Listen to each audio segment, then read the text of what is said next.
Iya,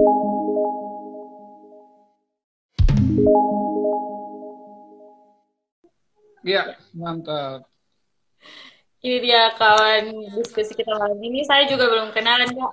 Perkenalkan saya Ina. Salam kenal, Em, Kak. ya, ini sumber terpercaya kita untuk berdiskusi tentang pelecehan seksual. Untuk itu saya beri waktu selus-selusnya kepada Karis untuk memperkenalkan diri supaya kawan sharing kita malam ini benar-benar yakin bahwa teman diskusinya betul-betul bisa diajak diskusi tentang tema kita malam ini. Silakan Kak Aris. Halo kawan-kawan semua, Kak Abang, Kak Pet, serta semua Kak Deni dan teman-teman semua. Terima kasih banyak sudah kasih ruang untuk kita sama-sama belajar ya. Jadi ini ruang untuk kita sama-sama belajar.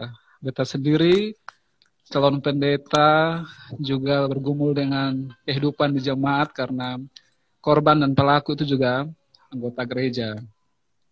Beberapa pengalaman itu pendampingan anak-anak korban pelecehan seksual di beta punya lingkungan juga ada, tempat beta tinggal di rumah di Kupang, dan beta bekerja di salah satu LSM yang fokus di perempuan dan agama dan budaya dan menangani bidang pelanggaran HAM berat di masa lalu termasuk perkosaan massal. Terima kasih. Oke, ya ini dia kawan sharing kita yang cukup punya pengalaman banyak yang berkaitan langsung, yang berhubungan langsung dengan isu-isu pelecehan seksual. Jadi, Kak Aris, kalau berbicara tentang seksualitas ini kan merupakan kebutuhan dari perempuan dan laki-laki. Dan dalam pemenuhan kebutuhannya kan kalau ada kesepakatan antara kedua belah pihak tidak masalah. Tapi ketika di situ ada pemaksaan atau ketidaksepakatan, itu yang bermasalah dan disebut dengan pelecehan seksual. Namun banyak sekali pengertian-pengertian yang keliru tentang penggolongan pelecehan seksual nih Kak. Untuk itu mungkin Kak Aris bisa memberi pencerahan sedikit untuk kita semua kawan-kawan sehat malam ini, apa sih pelecehan seksual itu? Jadi dari definisinya kita bisa tahu batasan-batasan atau penggolongan pelecehan seksual itu yang mana saja, Kak. Silakan, Kak. Siap. Terima kasih. Kalau kita mau tentang pelecehan seksual, itu payung yang mengaturnya itu yaitu kekerasan. Nah, kekerasan sendiri juga dibagi atas tiga, yaitu yang pertama kekerasan fisik, menggunakan fisik, misalnya memukul, menendang, mencekik, dan kekerasan non-fisik, misalnya kekerasan menggunakan mulut, verbal, begitu. Namun ada gabungan dari dua itu, yaitu yang kita pelajari pada malam hari ini, kekerasan seksual. Nah, kekerasan seksual itu ada bermacam-macam, ada banyak bentuk. Menurut catatan Komnas Perempuan itu ada 15 bentuk kekerasan seksual. Sedangkan dalam undang-undang yang lama itu hanya memasukkan 9, sehingga kemarin dalam RUU PKS itu diperjuangkan agar 15-15 itu bisa dimasukkan. Jadi kalau tema tentang pelecehan seksual itu merupakan salah satu, jadi dia itu poin ke 14 begitu. Jadi ada 15 bentuk kekerasan seksual dan salah satu bentuk dari kekerasan seksual adalah pelecehan seksual. Nah, kenapa sehingga kita semua pada malam hari ini berbicara tentang kekerasan seksual? Karena bangsa kita, bangsa Indonesia ini juga bergumul dengan perkosaan massal yang terjadi pada tanggal 19 pada bulan Mei tahun 1998 di banyak kota di Indonesia. Itu merupakan catatan dari Komnas Perempuan. Nah, perkosaan massal itu diharapkan untuk tidak lagi terjadi. Jadi kalau omong tentang pelecehan seksual, dia merupakan bagian kekerasan seksual. Kekerasan seksual adalah bentuk atau tindakan entah sengaja yang dilakukan secara terorganisir dengan modus-modus agar bisa membuat seseorang itu tidak berdaya. Nah, karena itu kalau kita berbicara tentang pelecehan seksual, kita harus berbicara tentang siapa itu uh, tokoh, subjek dari yang berperan atau yang memainkan modus-modus berkaitan dengan tindakan yang merugikan. Jadi itu merugikan orang lain karena banyak juga posisi-posisi rentan. Contohnya difabel, teman-teman kita yang difabel, yang bahasa yang dipakai kan sekarang itu memiliki keterbelakangan begitu, termasuk anak-anak yang tunarungu itu. Mungkin itu dulu Kak, kalau ada hal-hal lain silakan Kak. Oke Kak, kalau tadi apa yang ya saya bisa menangkap bahwa pelecehan seksual ini termasuk dalam kekerasan seksual. Jadi maksudnya Kak bisa kasih pengertian singkat gitu tentang pelecehan seksual itu apa gitu supaya kita bisa membedakan, oh iya ini sudah masuk kekerasan, oh ini masih diindikasikan sebagai pelecehan gitu Kak. Bisa Kak? Ya, siap. Bentuk-bentuk pelecehan seksual sendiri ada dua, yang itu pelecehan seksual fisik, contohnya mencium, meraba bagian bentuk tubuh yang tidak, misalnya memegang payudara orang tanpa izin, lalu menggesek-gesekkan alat kemaluan pada diri orang lain, membuka pakaian orang atau memeluk tanpa mendapatkan persetujuan dari lawan jenis atau sesama jenis, gitu kan. Lalu pelecehan non fisik itu yang kita kenal sekarang dengan istilah namanya cybercrime. Jadi bagaimana menggunakan media-media untuk menjual konten-konten yang berisi perentahan atau penghinaan kepada objek-objek yang diperlakukan secara tidak manusiawi, Kak. Jadi itu bentuknya adalah fisik dan non fisik. Dan ada juga yang direncanakan, pelakunya bisa satu orang, bisa sekelompok orang. Oke, Kak. Terima kasih, Kak. Jadi, dari contoh-contoh yang sudah Kakak berikan, kita bisa tahu gambaran pelecehan seksual itu cakupannya seperti apa saja.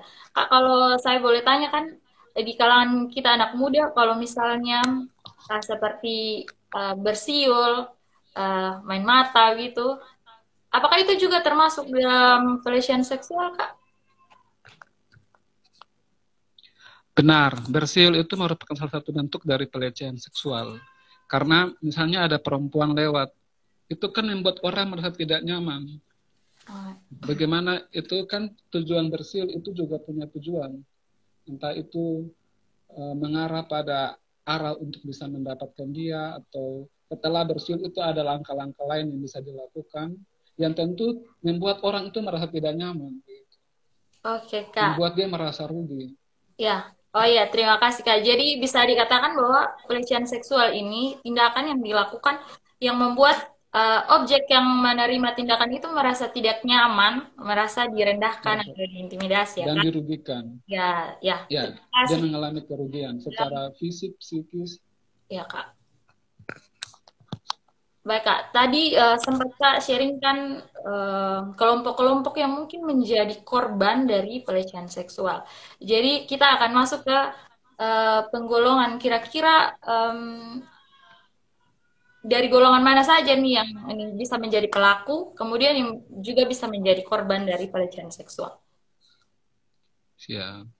Kalau berbicara tentang pelaku, orang yang melakukan kekerasan itu, kekerasan seksual dalam hal ini pelecehan seksual itu dia bisa laki-laki atau dia juga bisa perempuan. Jadi laki-laki dan perempuan itu bisa menjadi pelaku. Bisa juga anak-anak dan bisa juga orang dewasa, bahkan lansia. Bisa orang yang berpendidikan maupun orang yang tidak berpendidikan. Bisa dosen, bisa pendeta, bisa orang yang berpakaian terbuka atau orang yang berpakaian tertutup. Dan sekarang kita lagi bergumul keras dalam dunia pendidikan, khususnya di pesantren-pesantren. Dan juga beberapa tempat-tempat berasrama itu sangat rentan dengan kekerasan atau pelecehan seksual. Lalu bisa juga ayah kandung, paman, guru agama, tetangga, sepupu. Itu mereka bisa menjadi pelaku. Korbannya biasa siapa saja.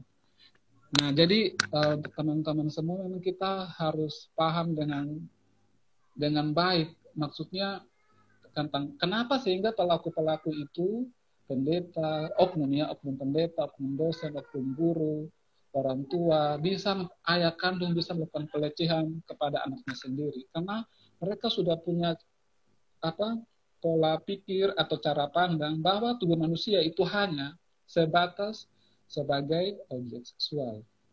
Nah, karena mereka hanya menganggap itu sebagai objek seksual, mereka akan melakukan tindakan pelecehan seksual agar hasrat seksual mereka itu bisa dipenuhi. Jadi siapa saja, umur berapa saja, dengan apapun itu, yang penting dengan pola pikirnya bahwa semua orang, makanya dia tidak pikir lagi itu anak kandungnya, dia hanya pikir itu objek yang bisa memuaskan hasrat seksualnya. Gitu, kan. Siapa saja bisa menjadi korban dan menjadi pelaku. Oh iya Kak. Jadi pelaku maupun korban ini bisa siapa saja. Kalau Ya, catatan pelakunya ya dia punya eh, fokusnya ke arah seksualitas gitu terhadap lawan jenis. Kak ini sebelum kita lanjut ada pertanyaan dari Kak Deni.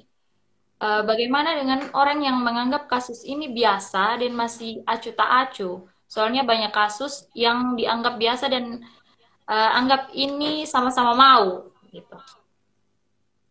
Itu bagaimana, Kak? siap. Kalau saya akan berbicara dengan pengalaman yang dilakukan.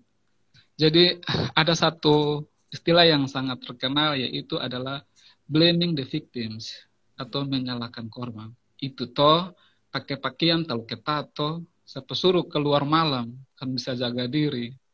Begitu, duduk terlalu tabukan, nah makanya orang lihat. Jadi bagaimana korban itu disalahkan dan pelaku memainkan diri sebagai korban atau playing victim. Gitu. Nah, jadi jika ada orang yang merasa acuh tak acuh, dan memang juga ada penyangkalan, siapa yang mau dia punya diri itu orang tahu kalau dia mulai pelecehan seksual, dan dia salah satu bentuk yang terjadi kepada korban adalah dia melakukan penyangkalan untuk mempertahankan diri, karena terlalu pahit untuk diceritakan. Kalau kawan-kawan pernah nonton film apa, 17 Take of Me itu tuh kan mengerikan sekali. Dia tidak bisa berbicara. Dia hanya membuat dari boneka yang dirobek-robek sebagai bentuk bawah tubuhnya itu juga diterapkan seperti itu. Terlalu mengerikan, apa pelecehan seksual itu terlalu mengerikan untuk diceritakan, tidak bisa digambarkan dengan kata-kata. Sebagai pendamping, kami juga menghormati hak-hak dari korban untuk tidak memaksa dia untuk bercerita. Jadi kalau ada yang acuh tak acuh, mungkin ada banyak faktor penyebab yang lain.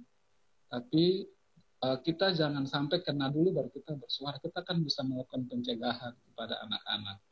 Nah, ini juga berbagi pengalaman di rumah mentari karena saya ada rumah mentari tentang pengalaman yang terjadi kepada anak-anak. Jadi waktu itu siang hari jam tidur siang, salah satu warga rumah mentari itu udah kerja sebagai penjual ikan.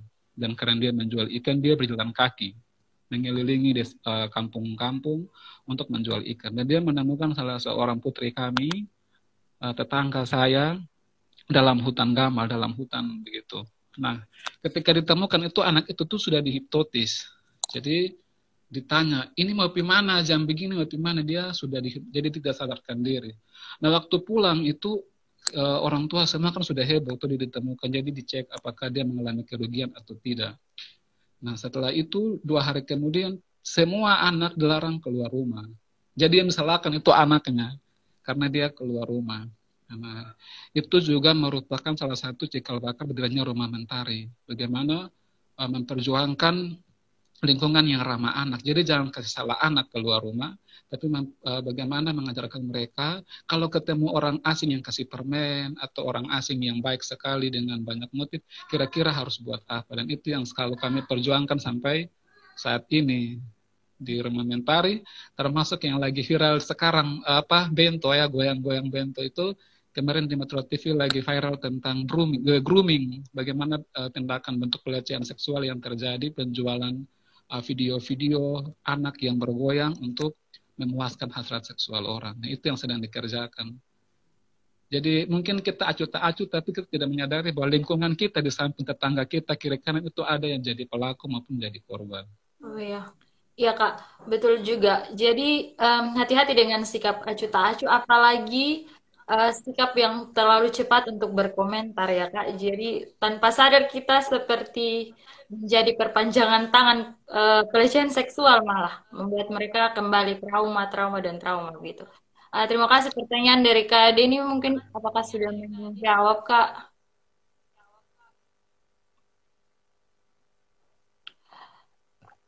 Ya, sambil menunggu respon dari Kak Denny, kita lanjutkan pembahasan kita tadi, Kak. Jadi, tadi Kak sudah Ya, siap. sampaikan bahwa eh, pelakunya bisa siapa saja Kemudian korbannya juga bisa siapa saja. Saya ingin bertanya Kak, kira-kira apa sih yang mengindikasikan seseorang bisa menjadi pelaku pelecehan seksual selain tadi yang Kak sudah sampaikan tentang pola pikir mereka berfokus pada hal yang seksualitas, bahwa tubuh manusia itu untuk seksualitas Kak. Apakah ada hal lain yang mengindikasikan atau ada perilaku-perilaku awal yang menumpuk akhirnya menjadikan mereka pelaku pelecehan seksual pada akhirnya? Silakan Kak. Siap, Kak. Yang kedua, tadi tentang cara pandang bahwa manusia itu hanya objek seksual dan karena itu dia hanya dibutuhkan untuk memuaskan hasrat seksual. Nah, yang kedua itu penyelewengan relasi kuasa. Misalnya guru di sekolah, ada siswa yang tidak mengerti, dia pergi mana yang belum dengar tapi memegang bahunya tanpa siswa itu merasa nyaman, memegang bentuk bagian-bagian tubuh yang tidak diinginkan itu. Jadi dia memakai kuasa yang ada untuk menekan. Misalnya nilai ujian belum baik, mau diperbaiki, datang ke rumah saja, atau mau tes sesuatu. Jadi ini bahasa saya ya untuk kelas kita malam ini. Misalnya dia pakai orang dalam, tapi dia harus buka pakaian dalam agar dia aman. Dan itu tuh terjadi. Dan saya sendiri tidak punya bukti untuk menunjukkan itu, tapi di beberapa tempat yang saya kunjungi itu seperti itu. Bagaimana orang menggunakan kuasa yang ada untuk oknum dosen menggunakan kuasa yang ada untuk melakukan pelecehan seksual kepada siswa-siswi, mahasiswa-mahasiswa maupun guru maupun tokoh agama. Nah, yang paling sedih itu dalam pengalaman kami itu tokoh agama. Kalau kawan-kawan di sini ada orang NTT, mungkin pernah dengar tentang persekutuan doa. Itu ada seorang kakek yang melakukan pelecehan seksual. Jadi karena yang bersangkutan itu sakit, maka dia harus ditanggalkan tubuhnya, lalu diberikan minyak-minyak yang telah didoakan, lalu diurut sini sana. Tapi kemudian anak itu kelas 6 SD, hamil, dan melahirkan. Jadi bagaimana memanfaatkan posisi yang ada untuk bisa melakukan hal itu tuh memang mengerikan sekali dan harus dilakukan dan tidak usah malu. Kita omong ini bukan untuk mencari siapa yang salah, tapi bagaimana kita memperbaiki lingkungan. Lalu saya sendiri, tidak tahu teman-teman yang hadir, Kak Yuda, Kak Sapanika Satrio, dan teman-teman yang lain, pernah ikut acara nikah atau tidak? Itu MC-MC nikah tuh kebanyakan, itu menurut saya itu terlalu melakukan bahasa-bahasa, misalnya kalau potong kue, ini Bapak pembarang yang keras, ini harus bila Mama punya barang, begitu. Atau pokoknya bahasa-bahasa yang kalau kita dengar itu, Bapak punya pisang, Mama punya ini, itu kan menjurus pada, itu salah satu bentuk dari kekerasan verbal. Itu kan kalau pengantin sadar, itu sebenarnya dia itu dipermalukan. Nah sekarang kan zaman TikTok juga, bagaimana. Jadi jangan pernah menganggap pelecehan seksual itu sebagai humor, konten humor. Gitu. Jangan pernah menganggap bahan tubuh manusia itu sebagai itu awal mula begitu. Lalu dalam relasi dalam budaya kita. Nah kalau teman-teman, kalau saya sendiri jadi korban juga, ya jadi korban dari beberapa orang tua. Jadi waktu masih kecil itu karena kami tinggal di pada desa, itu penis itu akan dipegang oleh orang yang sudah besar untuk cek kira-kira nih obat nona sudah besar atau belum. Nah, itu kan dianggap seperti bukan pelecehan seksual, tapi itu kan memegang penis tanpa izin. Gitu. Jadi bagaimana kita tanpa sadar melakukan hal itu. Dan itu juga saya temui di jemaat. Jadi saya marah salah seorang pemuda, kenapa bentuk tubuh ini ada begini banget, kenapa harus pegang dia punya penis? Dan dia melakukan itu karena dia juga pernah mengalami itu. Nah, dan tidak punya kesadaran bahwa itu kan pelecehan seksual. Jadi ada juga orang yang melakukan itu karena dia tidak tahu kalau dia memegang penis tanpa izin dari yang bersangkutan. Walaupun dia anak-anak ya, itu juga bentuk dari pelecehan seksual. Sehingga dalam khotbah-khotbah saya sampaikan begini, kalau anak kalian buang air besar, jangan biarkan pamannya yang membersihkan tubuhnya. Jangan membiarkan orang lain, karena dengan demikian anak, bagian tubuh saya ini boleh dipegang oleh orang lain. Nah, itu awal mula pelecehan seksual itu dalam rumah tangga oleh paman kandung, oleh sepupu kandung, oleh tetangga kandung. Karena itu buang air besar atau kecil itu diberikan ruang bagi mereka untuk memegang, meraba, dan hal-hal lain yang tanpa diketahui oleh orang tua. Jadi jangan sampai kita acuh tak acuh, padahal itu tuh terjadi, hanya kita sendiri yang saya sendiri sadar bahwa uh, tanda petik obat Nona itu pelecehan seksual karena terlibat dalam isu-isu seperti ini. Oh, betul juga ya, kita punya penis dipegang-pegang. Ya. Itu tuh kan awal mula dari sodomi begitu. Oh iya. Lalu juga dalam dalam dunia kampus atau dunia sekolah kan tidak dikasih tahu pelajaran-pelajaran tentang melindungi diri dari pelecehan seksual itu tidak pernah dikasih tahu. Padahal penting itu tuh terjadi, tapi tidak pernah dikasih tahu sehingga faktor-faktor orang tidak tahu juga membuat ketika dia mengalami itu dia tidak sadar. Jadi kalau yang perlu dilakukan adalah memberikan kesadaran bahwa itu tuh adalah bentuk atau modus atau cara dilakukan untuk membuat orang pelaku itu merasa puas, begitu kan?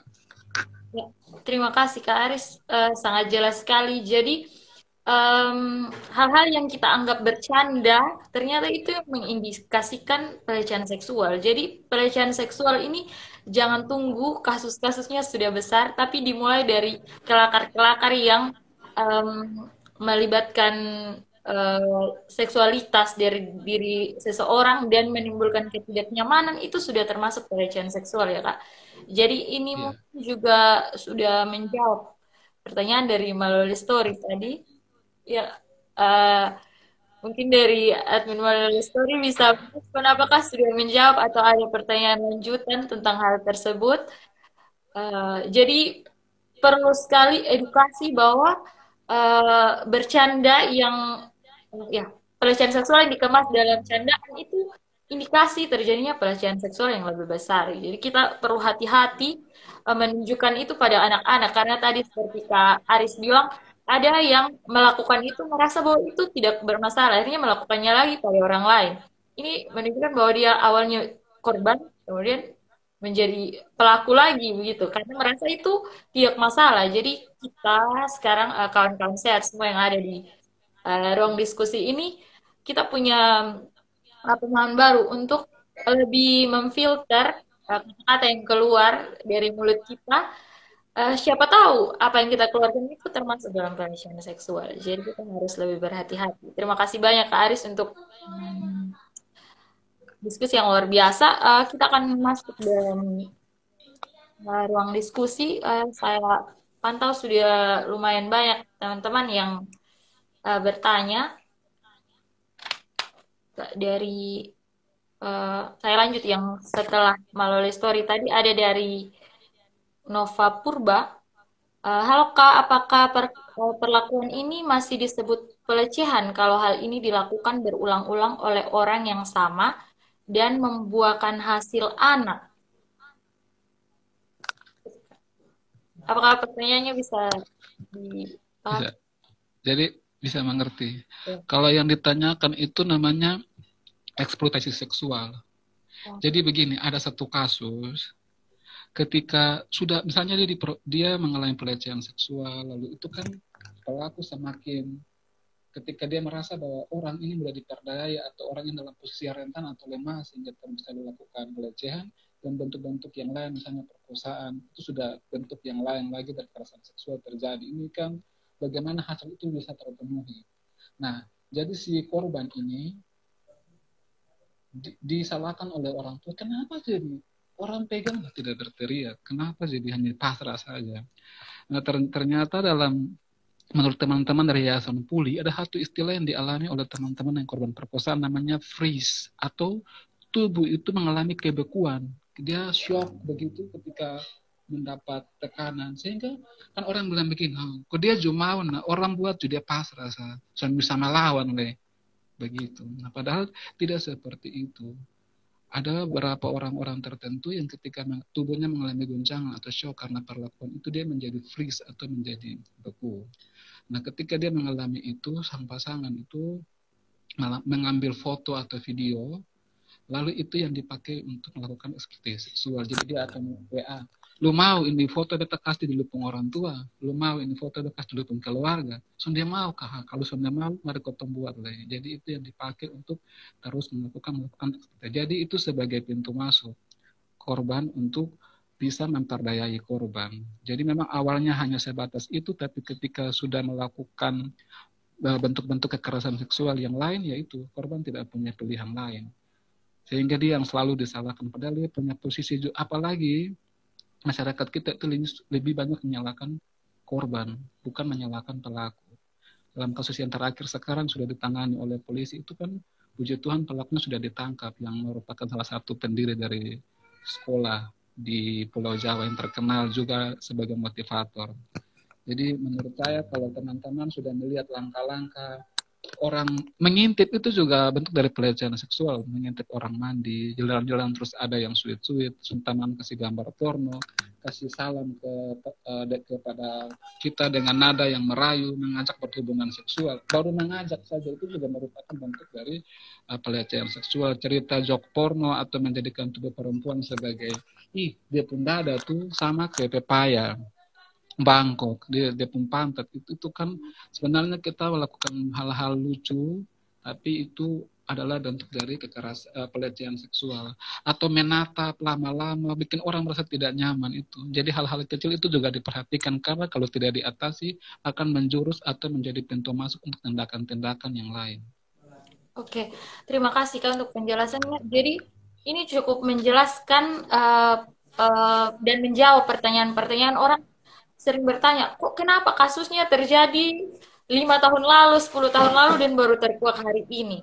Ini sudah sangat menjawab bahwa korban mengalami shock dan tidak bisa disalahkan mengapa mereka membungkam atau hal lain sebagainya, karena bukan karena ya saya sering mendapatkan kalimat-kalimat yang waktu membaca tentang pelecehan seksual ada kalimat, oh ya berarti korbannya juga ikut menikmati. Jadi kita harus hati-hati melontarkan komentar tentang kasus pelecehan seksual yang baru terkuak, karena faktanya korban itu bisa mengalami satu shock yang tadi Kak Aris jelaskan, mengalami fase freeze, membeku, dan tidak bisa menjelaskan apa yang terjadi pada dirinya.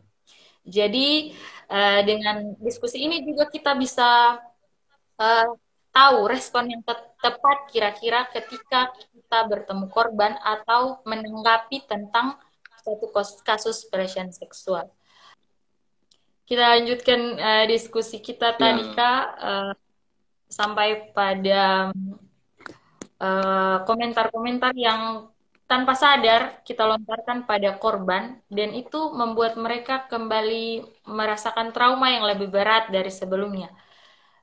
Ada pertanyaan yang mungkin berhubungan dengan pembahasan kita mengenai komentar terhadap korban, Kak, dari Kak Nova Purba lagi.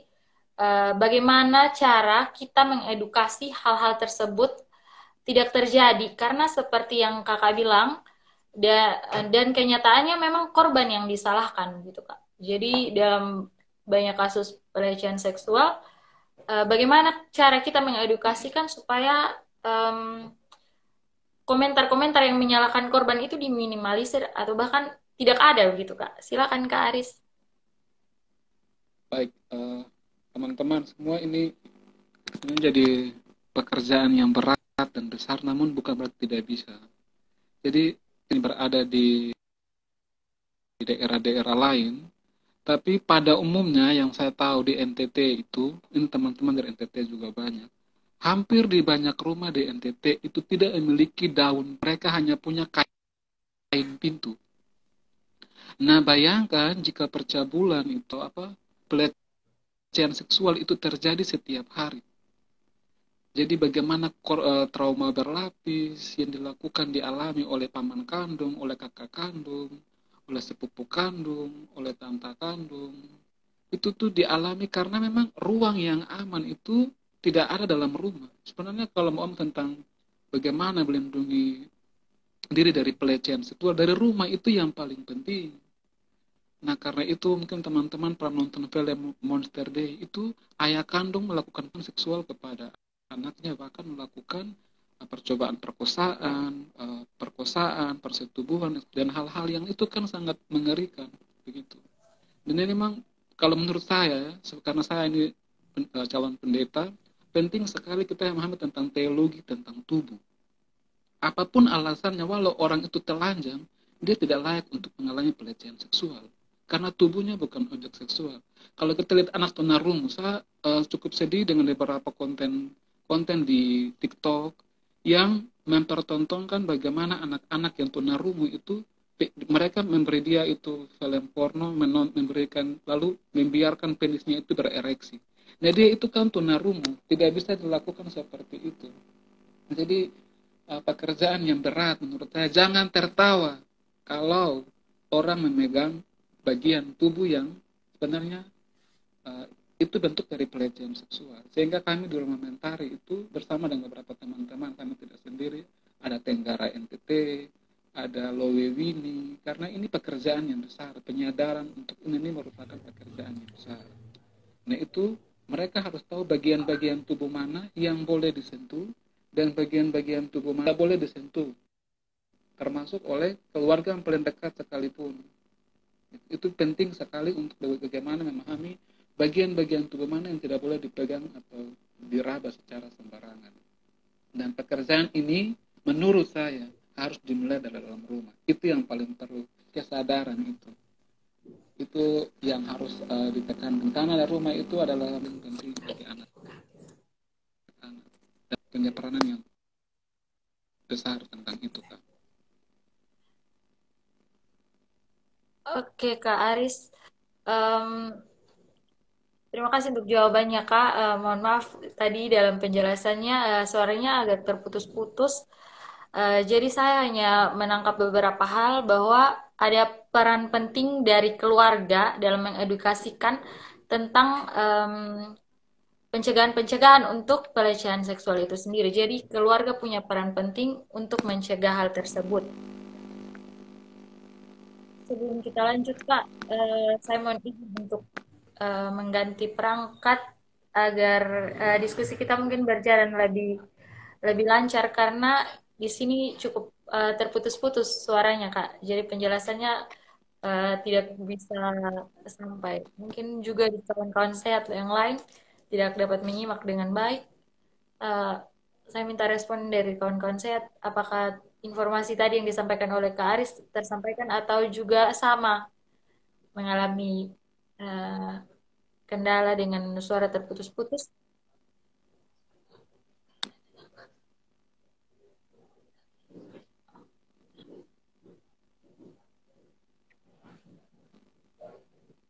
Kalau dari suara saya Kak sampai ke Kak Aris apakah terputus-putus Kak atau Tidak, kalau kakak kayak saya suara aman. Mungkin saya karena kita di pulau di salah satu pulau di Kabupaten Alor Pantar, jadi begini sudah kami. Indonesia merdeka tapi tidak semua tempat itu. Oh, kalau di Kak Agnes jelas. Oke, Kak Agnes, terima kasih. Ini salah satu ya terima pengajar PAR di ya, gereja. ya Terima kasih sudah kalau- gabung ya guru sekolah minggu. mohon maaf sebelumnya apakah saya bisa minta Kak untuk Bukan. menjelaskan sedikit lebih singkat jawaban tadi Kak supaya saya bisa ambil kesimpulannya. Siap. Eh, Orang yang seharusnya melindungi dari tindakan pelecehan seksual juga menjadi pelaku dalam rumah tangga karena ada misalnya contoh seorang ayah melakukan tindakan perkosaan pelecehan seksual kepada anaknya ketika tidak ada ibunya. Nah, masalahnya dia ini tidak hamil. Karena ya pelecehan seksual itu kan misalnya menggesek-gesekkan penis ke tubuh. Ya tentu tidak hamil karena hamil akan terjadi ketika sperma dan telur bertemu. Tapi itu sudah, ini orang bilang, ah mana, tidak ada badan yang luka kok, tidak hamil kok, ini pasti korban yang terlalu karang-karang bahasa, begitu. Nah karena itu, dalam rumah itu penting untuk percaya kepada anak, memberikan ruang bagi dia untuk tidak memiliki mental yang lemah, karena kekerasan seksual atau pelecehan seksual ini harus punya mental yang kuat, karena akan mendapat tekanan-tekanan yang datang untuk menyalahkan korban. Tidak bisa jaga diri, tidak bisa pakai pakaian baik-baik, keluar malam, terlalu banyak bakalan laki-laki, ketawa mulut terlalu lebar. Nah, pokoknya hal-hal yang membuat sehingga korban ini tambah stres dan tertekan. Jadi menurut saya harus untuk berikan ruang yang aman dalam rumah tangga, namun juga berikan kaidah-kaidah dasar dan bagian-bagian tubuh mana yang boleh disentuh dan tidak boleh disentuh oleh oknum dalam rumah Oh maupun iya. di luar rumah. Ya, terima kasih Kak. Jadi keluarga adalah tempat pertama yang kita harus beri rasa nyaman gitu terhadap anak dan kasih edukasi-edukasi dasar tentang bagian mana yang tidak boleh disentuh, kemudian orang-orang yang mana saja yang boleh menyentuh lain sebagainya gitu Kak. Kalau dari tadi penjelasannya Kak, eh, saya mau sedikit kaitkan Kak dengan ini kasus-kasus pelecehan seksual ini. Kadang Kak dalam penanganannya secara hukum di Indonesia itu membutuhkan waktu yang sangat panjang Kak untuk diselesaikan. Padahal kalau kita membaca atau mendengar berita-berita tersebut, sepertinya sudah cukup jelas bahwa ini pelakunya, ini korbannya. Kenapa kira-kira hukum di negara kita itu tidak langsung menangani kasus pelecehan seksual itu dalam kurun waktu yang sebenarnya perlu dengan cepat begitu diselesaikan, Kak? Kira-kira kenapa membutuhkan waktu yang lama dalam penyelesaian kasus pelecehan seksual? Ya. Karena saya juga bukan pakar hukum, saya hanya akan membicarakan dalam pengalaman saya, Kak. Jadi kalau dalam pendampingan kasus itu ada dua pendampingan dilakukan. Yang pertama itu pendampingan hukum, dan yang kedua adalah pendampingan non litigasi atau bergerak ke pendampingan hukum. Nah, itu lakukan adalah membawa korban Sabar, itu Kak. ke shelter. Halo? Ya, silakan, Kak.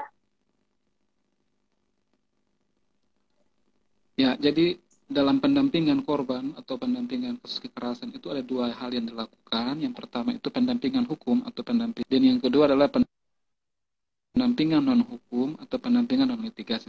Saya dan beberapa teman jaringan. Ini kami kerja jaringan. Karena kami juga melawan orang-orang yang licik, orang-orang yang playing victim, yang membuat Maaf, diri Kak. sebagai Jaringan.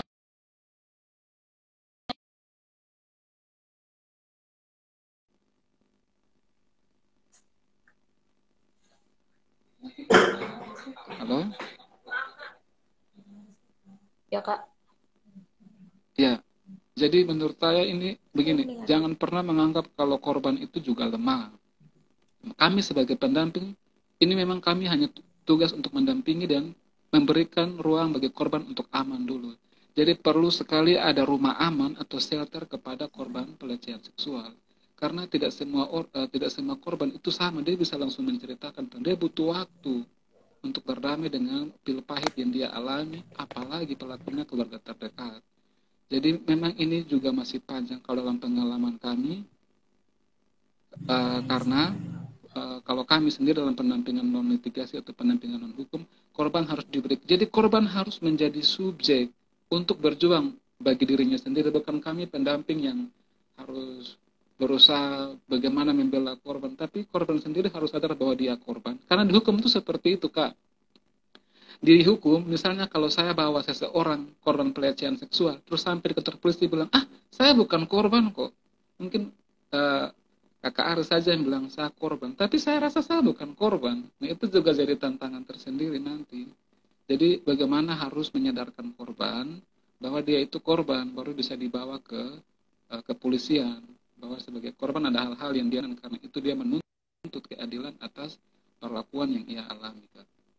Sambil menunggu Kak, saya punya pertanyaan lanjutan tadi tentang diskusi kita mengenai harus adanya pendampingan terhadap korban sampai korban tersebut bisa bersuara tentang kasus pelecehan yang dilakukan. Kemudian dikaitkan dengan penjelasan sebelumnya, ada hal menarik yang Kak jelaskan bahwa sering kasus pelecehan ini sampai pada hukum karena tidak sampai pada ini kejadian kehamilan. Banyak orang yang meragukan bahwa itu merupakan pelecehan. Kira-kira apakah hukum kita di Indonesia ini batasannya pasti harus sampai pada kasus misalnya dia pemerkosaan. Lalu bagaimana dengan bentuk pelecehan-pelecehan yang tidak sampai pada terjadinya kehamilan, Kak? Itu kira-kira siapa sih yang bertanggung jawab atas kasus pelecehan seperti itu?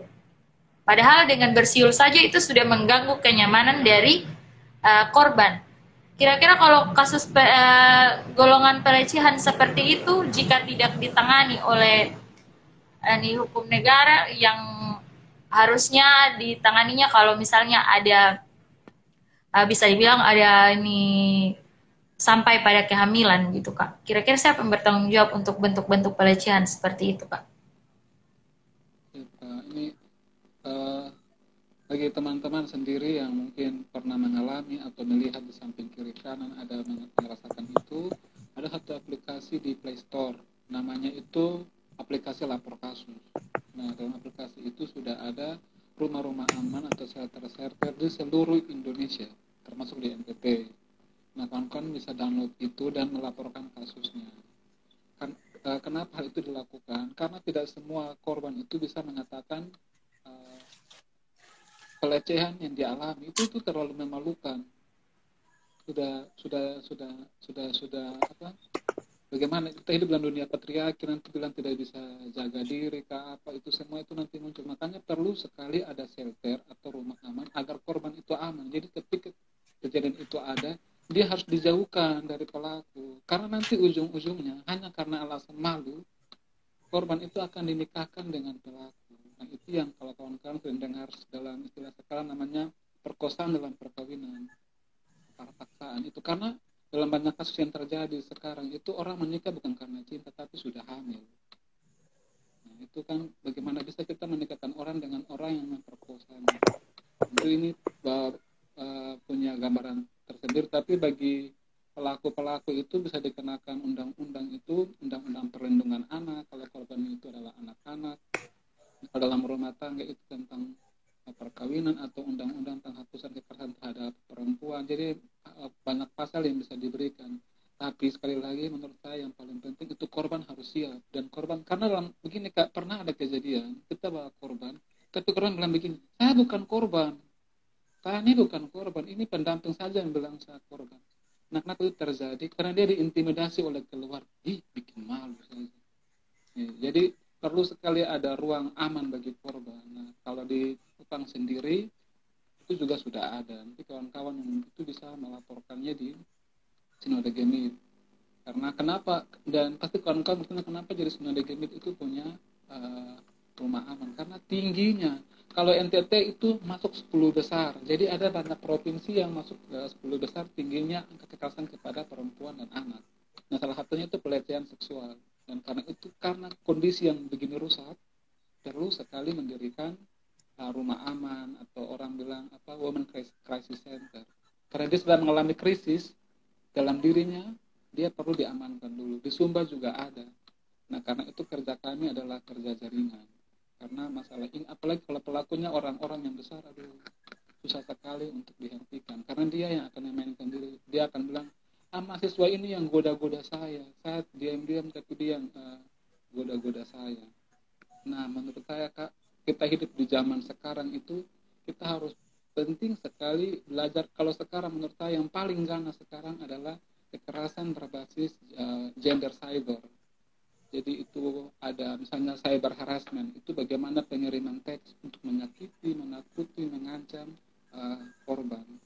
Lalu juga ada melakukan pengiriman foto-foto pribadi, penghinaan-penghinaan yang dilakukan untuk membuat korban itu semakin merasa tertekan, menyebarkan foto video intim seseorang secara online tanpa izin sebagai bentuk untuk usaha balas dendam. Tujuannya merusak kehidupan korban di dunia nyata maupun di dunia maya.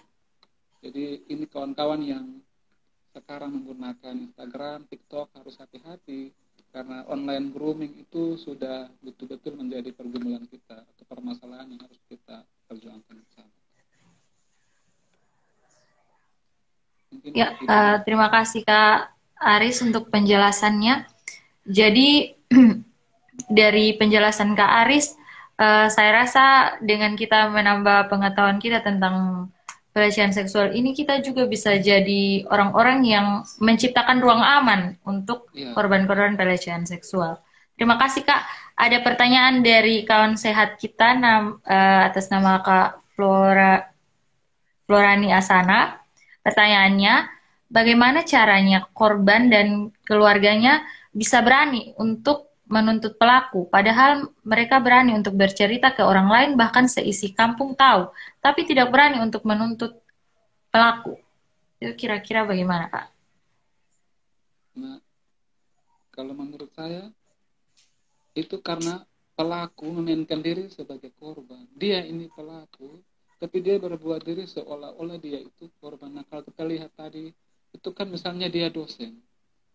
Dia dengan uang yang banyak, dengan jabatannya, dia bisa saja bilang, mahasiswa ini malas, terus ketika kita minta ini, dia mulai cari-cari alasan untuk menjatuhkan saya. Begitu. Atau misalnya pelakunya itu ayah kandung. Nah, itu susah sekali untuk diselesaikan. Jadi ada satu kuasa yang dipakai untuk membuat korban itu merasa betul-betul tertekan akhirnya. Karena itu penting sekali shelter. Kalau ada masalah, lebih baik amankan dulu korbannya. Jangan biarkan korban hidup bersama-sama dengan pelaku. Karena ketika intimidasi dari pelaku ada, dari korban ada, itu bisa. Itu juga pernah ada satu kasus tentang pendeta yang menjadi pelaku pelecehan seksual. Itu kan susah diatasi kan, karena dia pemimpin agama. Saya tidak omong ini oknum ya, tapi itu sesuatu hal yang harus jadi. Begini, jangan malu untuk bicara, mau siapapun dia. Kalau kita omong hal yang benar, kalau kita mau lingkungan kita bersih, omong saja, tidak usah malu, tidak usah takut akan hal-hal ini. Karena kalau banyak orang yang pikir nama baik kampus, nama baik sekolah, nama baik agama, dan merugikan korban itu. Dan kami juga dalam dunia jaringan juga punya masalah yang sangat serius, karena tidak semua aktivis itu juga memiliki sikap yang baik. Dia berteriak tentang kesetaraan gender, tapi dia perkosa pacarnya, dia melakukan pemukulan kepada pacarnya. Aktivis kemanusiaan, oknum ya, itu kan juga aduh ribet sekali. Tapi itu sudah, walaupun susah, tapi harus terus diperjuangkan supaya hal-hal yang buruk itu tidak menodai. Karena kalau dia jadi korban, dia bisa jadi pelaku. Ada kebanyakan, ada tidak banyak, tapi ada beberapa kasus yang terjadi. Dia dulu itu disodomi oleh paman kandung, kayak kasus Reinhard Tenaga itu kan, kalau kita baca, dia itu kan dulu itu korban, lalu dia menjadi pelaku. Dan beberapa kasus yang lain juga seperti itu, bertransformasi. Jadi orang bisa bertransformasi menjadi pelaku. Nah, dalam dunia ini juga ada mereka namanya survivors atau penyintas. Jadi dia itu korban, tapi dia bisa bergulat melawan trauma luka yang ada, lalu dia berjuang untuk kasusnya sendiri. Jadi tujuan kami pendamping ini bukan bilang korban itu lemah, korban itu kuat, korban itu hebat. Bagaimana kita dorong dia supaya dia melapor. Kita hanya bagian mendampingi hal-hal mana yang perlu dibantu. Mungkin itu saja. Jadi korban bukan objek, tapi dia subjek perjuangan yang harus berjuang untuk dirinya sendiri atas hak-hak yang hilang ketika mengalami kasus pelecehan. Harus semangat. Oh iya, Kak. Ya, terima kasih Kak Aris. Kemudian kalau misalnya tadi dari cerita Kak Aris, pelaku-pelakunya ini sangat sulit untuk ini diidentifikasi karena punya kuasa seperti itu. Tapi kalau dari pengalamannya Kak Aris, pelaku sampai tertangkap itu puncaknya itu karena apa, Kak? Yang Puncaknya sampai ini media. ya. Media. Penting sekali media melakukan hashtag. Kami bersama korban tidak sendiri. Jadi betul-betul harus bersuara. Jangan diam, intinya kalau mau dapat pelaku, jangan diam. Itu kata kuncinya. Harus bersuara. Walaupun malu, pasti kita malu. Tapi harus ngomong. Dan tantangan sebagai orang-orang yang bersuara karena nama baik kampus rusak, nama baik keagamaan rusak, ya itu sudah. Dia harus siap untuk, tapi itu yang lebih, karena seperti apa gunung es, Kak. Di atas tuh baik-baik saja, tapi di bawah itu banyak korban. Oh ya, terima kasih Kak Aris. Jadi meskipun banyaknya kendala untuk menemukan siapa pelaku pelecehan seksual atau menangani kasus pelecehan seksual, uh, harus tetap berusaha mendampingi sampai ada ruang nyaman bagi korban untuk bersuara karena itu satu-satunya cara untuk menyelesaikan kasus pelecehan seksual yang sudah terjadi begitu. Dan untuk diskusi seperti ini menjadi salah satu langkah untuk mencegah terjadinya pelecehan seksual. Kita lanjut ke pertanyaan berikut, Kak, dari Kak Nova Purba. Eh, Kalau dia hamil bagaimana, Kak? Ini sambungan pertanyaan tadi tentang yang eksploitasi seksual tadi, Kak. Bagaimana kalau dia hamil? Seorang ayah dengan enaknya melakukan itu dan beberapa orang tua tahu akan hal itu. Jadi kasus pelecehan seksualnya diketahui oleh orang tuanya. Bagaimana, Kak? Nah, ini juga menurut saya Kak, kita juga harus lihat konteks budaya. Karena memang ada budaya-budaya yang melanggengkan hal itu. Budaya-budaya yang perempuan itu tidak punya hak atas tubuhnya. Apalagi kalau Anda telah dibelis. Wah, itu susah sekali. Anda atau dalam kasta-kasta tertentu di beberapa pulau itu kan mereka itu kasta dari kasta hamba atau budak dan mereka tidak punya hak. Orang membuat apakah itu hak dari Tuhan atas tubuh. Nah, kalau misalnya dalam kita yang tidak memiliki budaya patriarki yang keras, harus pokoknya jangan begini, orang melakukan pelecehan seksual itu dia bukan cinta. Kan kita dalam seseorang menjalin hubungan karena cinta, lalu dalam ikatan pernikahan disahkan berjanji untuk saling mencintai satu dengan yang lain. Mencintai itu tidak sebatas seksual, tapi juga merayakan apa kisah-kisah hidup yang lain. Nah, sedangkan kalau pelaku pelecehan dia itu hanya mau itu hasrat seksualnya itu terpenuhi, bukan karena cinta. Nah, bagaimana bisa kita meminta predator, ya bahasa benar itu predator seksual, untuk dinikahkan dengan yang dihamili. Jadi yang tepatnya adalah penjara untuk menyelamatkan. Sebenarnya itu bentuk menyelamatkan dia karena dia harus sadar bahwa tidak semua orang bisa harus dijadikan objek seksual. Jadi tindakan membuat dia dalam sel itu bukan menghukum dia, tapi menolong dia agar tidak semakin banyak orang yang dilecehkan olehnya. Apalagi tantangannya itu.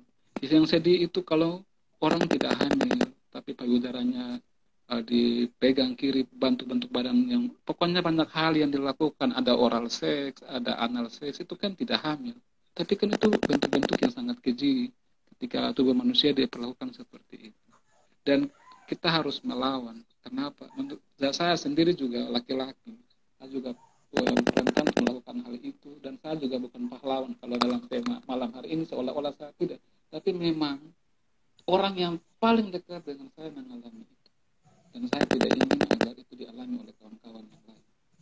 Orang yang paling dekat dengan saya, dia itu meninggal karena mengalami perkosaan massal. Dan karena dia sudah meninggal, saya berharap agar orang-orang lain tidak mengalami seperti saya. Karena sakit sekali orang yang kita sayang, kita cinta, meninggal hanya karena mengalami perkosaan. Jadi sekali kan, misalnya kakak perempuan kita, bibi kita, tante kita, itu orang yang kita sayang. Bagaimana kalau kita tahu dia mati karena dia mengalami perkosaan massal oleh oknum-oknum begitu, itu sangat keji. Dan dalam tradisi-tradisi kita, kalau kita pergi ke kuburan kita kan akan menyiram bunga, kembang ke makam mereka sebagai bentuk menghormati mereka. Nah, perjuangan yang saya lakukan malam ini bersama teman-teman adalah bentuk saya menyiram kembang ke makam kakak saya itu agar tidak boleh ada lagi orang yang mengalami seperti kakak saya harus meninggal, dan itu karena lingkungan yang membiasakan pelecehan terjadi. Nah, jadi Ya, bagaimana ruang itu bisa diperjuangkan bersama-sama. Orang-orang ya, bukan hanya orang-orang terdekat kita, tapi orang lain juga harus kita tolong begitu. Pokoknya supaya dunia ini bisa aman. ya. Terima kasih, Kak Aris. Jadi, jawabannya kita perlu tindakan tegas untuk menolak. Kalau itu kita tahu merupakan pelecehan seksual bukan atas dasar kesepakatan antara perempuan dan laki-laki yang konsep seksualitas yang benar, kita harus tolak dengan tegas dan harus beri tindakan yang tegas juga supaya ada efek jerah. Bukan malah seperti contoh yang Kak Aris sampaikan tadi malah dipaksa untuk dinikahkan, itu seperti tindakan pasrah akan keadaan. Jadi sebenarnya kita harus memberikan tindakan tegas. Kalau itu adalah pelecehan seksual, kita harus tolak begitu. Terima kasih Kak Aris. Um,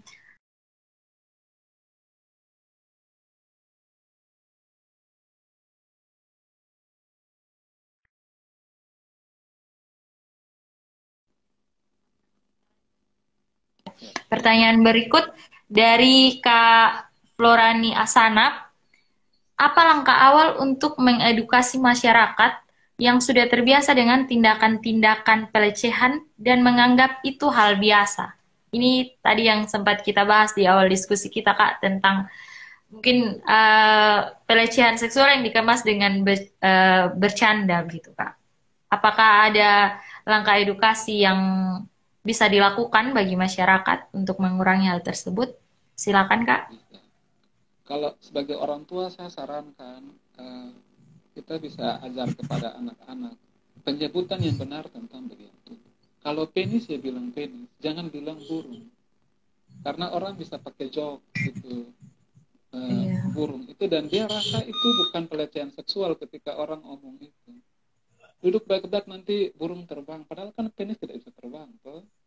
Nah, tapi jadi dia merasa kalau itu bukan bentuk pelecehan seksual, tapi itu sebenarnya bagian dari bentuk-bentuk pelecehan seksual. Mana coba buka celana, kalau melihat burung sebesar atau itu kan bentuk bagaimana menelanjangi orang secara tidak sadar kan. Jadi masyarakat harus sekali bisa tahu kalau itu penis, itu vagina, itu payudara yang harus dijaga, dilindungi sebagai bentuk kita menghargai karya Tuhan. Jadi itu harus ditanam, tidak boleh main-main gila bahwa itu buah pepaya, mana kecil pepaya sudah masak ke belum, jadi suruh orang pegang itu perempuan. Itu kan yang terjadi ketika kawan-kawan perempuan naik angkutan umum atau bemo kan, orang suka pegang payudara karena dia pun tadi besar kecil empuk sonde, karena dari bahasa-bahasa itu, bahasa-bahasa menggila, bokong seseorang itu dianalogikan dengan kalau dia jalan mereka bilang kiri kanan begitu. Itu kan bikin orang merasa tidak nyaman dengan bentuk tubuhnya. Jadi kalau saya sendiri, kita perlu sekali melihat dan tidak membagi ini, karena dulu orang sering bilang mulutmu harimaumu, kalau sekarang itu jarimu harimaumu, jari kita. Kalau ada kita lihat perempuan hanya pakai pakaian dalam, hanya pakai BH, lalu itu digabungkan dengan video lagu bento, lalu dibikin lucu sekali, itu jangan kita share, cukup kita saja yang melihat dan stop di kita, supaya dunia ini aman ya. Stop, cukup di kamu, jangan diteruskan. Karena kalau kita mau bagi, itu tujuannya apa kita bagi? Supaya orang tertahu, payudaranya besar sekali, bokongnya besar sekali, itu kan.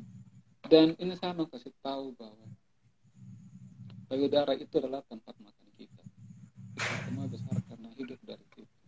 Vagina itu juga tempat keluarnya manusia, itu tempat semua orang itu keluar. Jadi jangan melakukannya itu seperti tidak ada arti, ditempel stiker sini stiker sana, pakai video sini video sana. Adalah pernah itu kan kau tinggal turun naik tapi pakai bentuk-bentuk tubuh. Nah menurut saya, walaupun kebanyakan yang terjadi kepada perempuan dan laki-laki, ada juga laki-laki yang mengalami pelecehan seksual. Tapi karena mereka dalam dunia patriarki, laki-laki tidak boleh menangis. Masa lu dilecehkan, bikin malu sakit benjong. Padahal itu juga terjadi. Jadi siapa aja bisa jadi pelaku dan jangan malu. Walaupun Anda laki-laki, Anda harus bersuara. Dan nanti orang bilang, kalau lu mau masa lu merasa terganggu. Itu hal-hal itu harus dilawan dan dibiarkan. Kalau orang peluk-peluk juga, kalau mungkin kawan dekat, keluarga dekat, tapi kan ada sewajarnya. Kita kan bisa rasa orang peluk ini karena sayang atau peluk karena nafsu, itu kan kita bisa rasa. Jadi jangan kasih biasa begitu. Ya, terima kasih Kak Aris, menarik sekali edukasi yang penting untuk yang penting bagi anak-anak sejak dini. Jadi kalau dulunya karena tentang seksualitas ini merupakan hal yang tabu, makanya diberi nama-nama samaran bagi organ reproduksi. Ternyata itu malah mengindikasikan pelecehan seksual dalam bentuk bercanda, Kak. Jadi dengan kita memberi nama sesuai namanya yang sebenarnya, malah itu membuat mereka memberi penghargaan yang lebih terhadap organ reproduksi tersebut untuk lebih dijaga. Terima kasih Kak untuk tips edukasi yang sangat menarik. Kita lanjut ke pertanyaan berikut dari KOP. izin kakak ketika kekerasan seksual dilakukan karena adanya kesepakatan antara pelaku dan korban dengan ketentuan ada sesuatu yang ingin diberikan, tapi ketika dilakukan si korban merasa kurang puas dan melaporkan. Ini bagaimana kak? Jadi melakukan tindakan seksualitas atas kesepakatan dan diiming-imingi imbalan, tapi setelah dilakukan ada ketidakpuasan dari korban dan akhirnya melaporkan tindakan tersebut. Apakah itu termasuk dalam tindakan pelecehan seksual atau apa, Kak? Oke. Terima kasih Om Pet. Aduh, ini kawan baik ini yang bertanya. Kalau saya sendiri, pelecehan seksual itu kan seseorang itu merasa bahwa dia mengalami kerugian, baik secara fisik maupun psikis, atas hal-hal yang tidak diinginkan. Bagaimana dia menghargai. Bahkan kalau dia itu telanjang, kita tidak punya hak untuk pergi rabis ini rabas sana, karena kita menghargai tubuhnya yang utuh itu. Nah, berkaitan dengan transaksi dan kesepakatan itu kan menurut saya sendiri tidak bisa pukul rata ya, tidak bisa pukul rata bahwa ini begini, tapi saya berbicara pada umumnya saja. Pada umumnya yang terjadi itu intinya tidak boleh ada yang merugikan satu dengan yang lain. Dan itu dilakukan kan secara paksa dengan tujuan untuk menindak. Maaf Kak, saya potong suaranya agak kecil Kak, boleh? Oh, ya. Halo, sudah jelas? Ya, sudah Kak. Siap. Sudah dilanjutkan Kak. Siap. Jadi Om Pet, menurut saya berkaitan dengan transaksi atau hal-hal yang itu, saya sendiri harus betul-betul memahami kasusnya seperti apa baru saya bersuara, tapi intinya kalau kita tidak melihat orang sebagai objek seksual, tentu kita akan menghargai dia. Dan menurut saya bukan berarti kita malam ini kita melarang bahwa ingat kita tidak boleh berhubungan badan atau apa, tapi itu kan perlu dirayakan dalam ranah rumah tangga. Ketika sudah disatukan dalam ikatan pernikahan, itu kan satu kebutuhan yang wajib. Nah, alangkah lebih baiknya jika dilakukan dalam hubungan itu. Tapi jika dilakukan di luar itu ada kerugian-kerugian yang juga bisa terjadi. Tidak hanya berkaitan dengan material, tapi juga penyakit AIDS atau HIV atau hal-hal lain. Pokoknya banyak hal-hal yang bisa merugikan diri. Nah, kalau berkaitan dengan transaksi saya tidak bisa berbicara banyak, tapi poin saya adalah jangan sampai ada pihak yang dirugikan atas tindakan itu. Ya. Terima kasih Kak Aris. Jadi kembali lagi di definisi pelecehan seksual itu sendiri ya Kak. Jadi kalau misalnya seksualitas dijalankan dengan karena pemaksaan atau kekerasan itu baru bisa dikatakan pelecehan seksual. Dan tentang transaksi ini mungkin kalau dari hemat pikir saya ini sepertinya dari kesepakatan korban dan pelaku saja, ini bukan tentang lagi pelecehan seksual karena seksualitasnya dijalankan dengan kesepakatan gitu. Masalah berikutnya itu mungkin tentang penipuan atau kesepakatan awal saja tentang imbalan yang harus diberikan, tidak disampaikan nih batas kepuasannya seperti apa gitu. Ya, silakan teman-teman yang masih punya pertanyaan.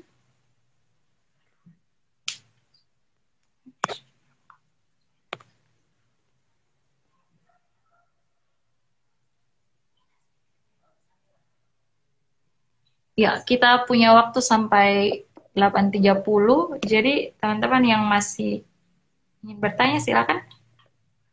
Kita manfaatkan waktu yang masih ada ini, maksimalkan dan kita bisa gali informasi sebanyak-banyaknya dari sumber terpercaya kita malam ini, Kak Aris. Ya, Kak. Dan tidak hanya malam ini, Kak, kalau teman-teman ingin berbagi. Karena pelecehan seksual itu terjadi setiap hari dan kita harus kerja secara bersama-sama. Nah, jadi bisa WA atau Instagram, mari kita sama-sama.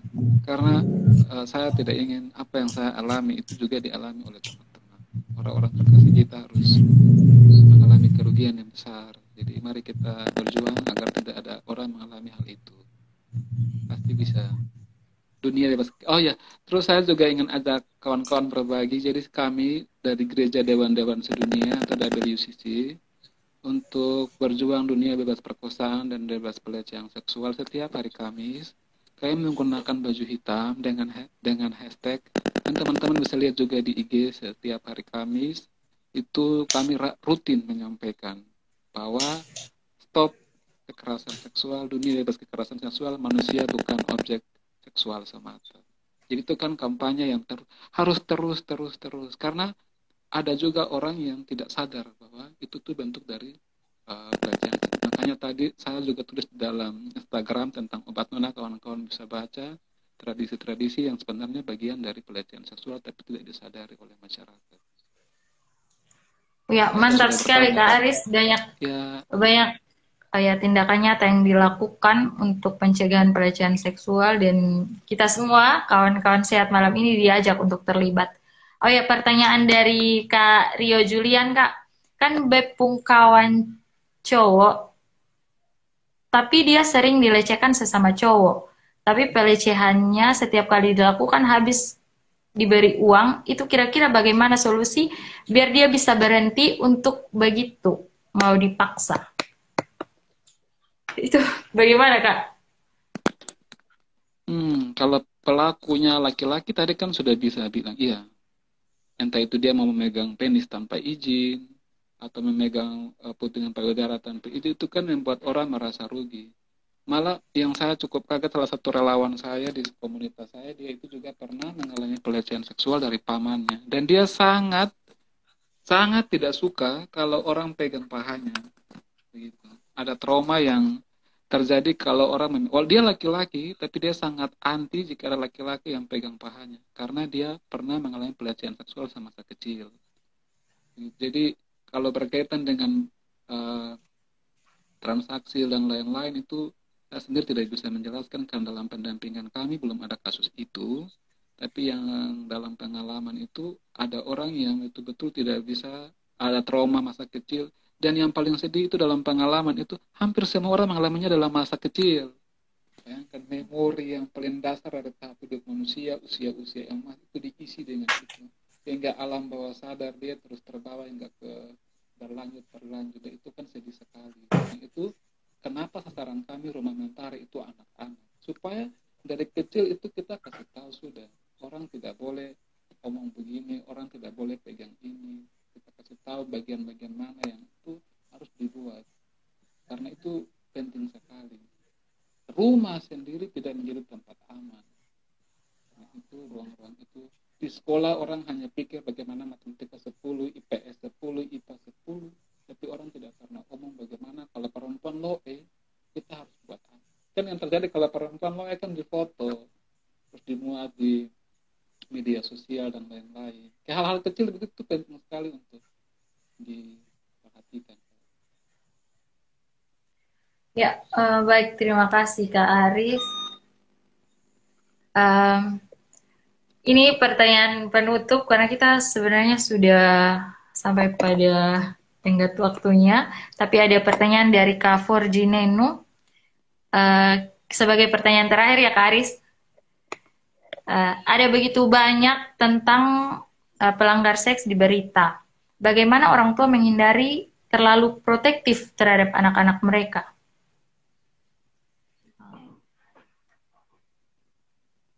Lebih ke parenting ya, Kak. Mungkin Kak bisa berikan jawaban, Kak. Bagaimana orang tua menghindari protektif? Okay. Mungkin memang HP ini kan baik, tapi misalnya kalau anak-anak itu sering berhubungan dengan dunia digital, mereka harus tahu bahwa dalam dunia digital itu ada undang-undang yang mengatur, undang-undang IT, informasi, edukasi, itu teknologi itu mereka harus paham. Ada rambu-rambu yang harus dipahami. Nah karena itu sama seperti di dunia nyata, kalau jalan kemana-mana ada aturan lampu merah, stop dan lain-lain. Ini di dunia media sosial pun ada rambu-rambu yang harus diperhatikan berkaitan dengan privasi, berkaitan dengan tindakan-tindakan asusila dan lain-lain. Karena itu menurut saya protektif, ya orang tua boleh memberikan sebagai orang tua ya harus melakukan tindakan protektif kepada anak-anak. Misalnya kalau untuk anak-anak namanya YouTube anak toh, jadi itu akan menolong apa YouTube Kids kah apa itu menolong anak-anak untuk tidak mengakses hal-hal yang lain sesuai dengan usia mereka. Itu perlu sekali untuk terus dilakukan. Ya. Terima kasih Kak Aris. Semoga jawaban dari Kak Aris menjawab pertanyaan dari Kak Forgineno bahwa protektif orang tua itu perlu juga untuk membatasi anak-anak tentang hal-hal apa saja yang bisa dikonsumsi dari media sosial yang sekarang cukup mudah sekali diakses. Jadi perlu adanya sikap protektif bagi anak. Terima kasih Kak Aris, pembahasan yang sangat luar biasa malam ini menambah pengetahuan kita bahwa memang pelecehan seksual ini terjadi setiap hari. Jadi kita perlu untuk menambah pengetahuan kita, pemahaman kita yang benar tentang pelecehan seksual supaya kita lebih mawas diri dan juga kita bisa melakukan satu langkah pencegahan dan meminimalisir terjadinya pelecehan seksual di sekitar kita. Karena ternyata hal-hal yang kita anggap biasa saja itu bisa mengindikasikan pelecehan seksual bahkan kekerasan seksual. Jadi ayo kawan-kawan sehat semua yang sudah bergabung dalam diskusi malam ini, kita jadikan semua bahan diskusi malam ini untuk menggerakkan kita menjadi agen perubahan dimanapun kita berada, dan mari kita ciptakan ruang yang aman bagi orang-orang di sekitar kita, karena kita tidak tahu siapa yang akan menjadi korban, baik pelaku ataupun korban. Tanpa sadar mungkin kita juga ada pelaku. Jadi mari kita tambahkan pengetahuan kita tentang pelecehan seksual supaya kita memberikan respon yang tepat tentang pelecehan seksual. Terima kasih banyak Kak Aris. Kak Aris juga tadi sudah memberikan kita kesempatan bahwa setelah diskusi ini teman-teman yang masih punya pertanyaan tentang pelecehan seksual, Kak Aris sudah memberitahukan tadi bahwa Kak Aris memberikan kesempatan seluas-luasnya untuk dihubungi dan ditanyai tentang isu tersebut. Terima kasih banyak Kak Aris. Kita sudah selesai diskusi kita. Jadi teman-teman yang ada, kawan-kawan sehat malam ini, jika punya ide-ide lagi untuk diskusi kita ke depan, kami berikan kesempatan untuk menyumbangkan ide tersebut kepada admin Hekolab, dan mungkin tema-tema yang banyak diusulkan akan kita jadikan tema berikut dalam Heko Talks. Terima kasih banyak Kak Aris, terima kasih untuk kawan-kawan sehat semua. Ya, semoga diskusinya bermanfaat untuk kita semua. Sampai bertemu nanti. Terima kasih Kak Aris. Terima kasih kakak-kakak.